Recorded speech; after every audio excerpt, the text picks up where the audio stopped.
மாயபிம்பம் 2026 Tamil cinema விமர்சனம். Romantic drama.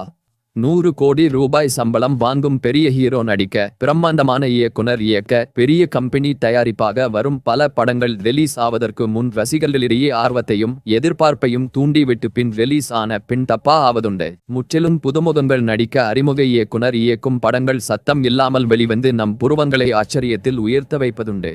அப்படிப்பட்ட எளிமையான தரமான நல்ல படம் தான் இது. நாயகனின் 3 நண்பர்களில் ஒருவன் தான் நாயகனுக்கும் இந்த திரைக்கதைக்கும் வில்லன். நாயகன் ஒரு மருத்துவக் கல்லூரி மாணவன். நாயகியை முதலாக ஒரு பஸ்ஸில் பார்க்கிறான். இரண்டாவது சந்திப்பில் சாதா ஆட்டோவை ஷேர் ஆட்டோ ஆக்கி இருவரும் பயணிக்கிறார்கள். மூன்றாவது சந்திப்பில் நாயகியை பார்த்து பின் தொடரும் வேகத்தில் நாயகன் ஒரு விபத்தை சந்திக்கிறான். லேசான அடிபட்டு ஹாஸ்பிடலில் அட்மிட் ஆகி இருக்கும் நாயகனை நாயகி அடிக்கடி வந்து சந்திக்கிறாள். முதல் பாதி முழுக்க நாயகன் நாயகி இருவரின் சந்திப்பு, நண்பர்கள், கலாட்டா என படம் ஜாலியாக போகிறது. நாயகனின் ஒரு நண்பன் தான் வில்லன் என்று முதல் பத்தியில் சொன்னேனே, அவன் பெண்களை பார்க்கும் பார்வை வேறு. பெண்களை பற்றி நண்பர்களிடத்தில் செய்யும் கற்பிதங்களும் வேறு. திருமணம் ஆன பெண், ஆகாத பெண் யாரை கண்டாலும் இது சுலபமாக மடங்கிவிடும், இது கிறங்கிவிடும் என்று தவறாக வழி நடத்துகிறான். நண்பனின் தவறான வழிகாட்டலின் படி நாயகன் நாயகியை தனிமையான ஒரு சந்தர்ப்பத்தில் தவறாக நடக்க முயல நாயகி அதிர்ச்சி அடைந்து நாயகனை விட்டு விலகி ஓடுகிறாள். விருமாண்டி படத்தில் ஒவ்வொருவர் கோணத்திலும் ஒரே கதை புது கோணத்தில் சொல்லப்படுவது போல பின் பாதியில் நாயகியின் பார்வையில் கதை நகர்கிறது. முதல் பாதியில் நடந்த நாயகன் நாயகி சந்திப்புகள் நாயகியின் கோணத்தில் சொல்லப்படுகிறது. இறுதியில் யாரும் எதிர்பார்க்காத ஒரு கிளைமாக்ஸ் ட்விஸ்டுடன் படம் முடிகிறது.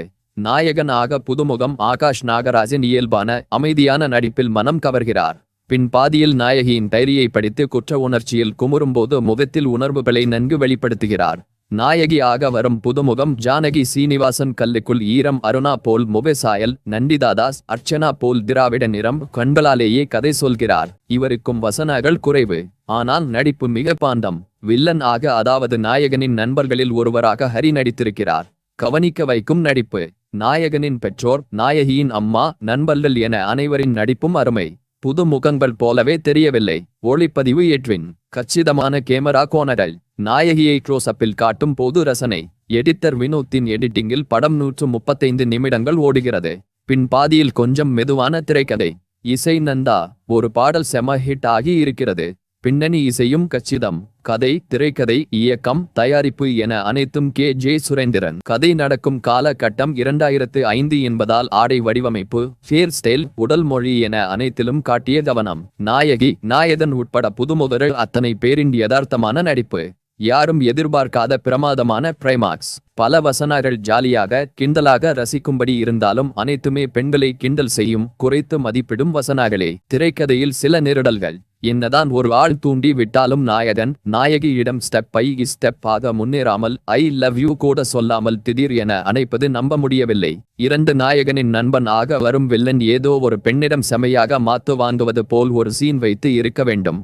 அனைத்து தரப்பினரும் ரசிக்க வேண்டிய மனதுக்கு இதமான ஒரு நல்ல படம். நன்றி.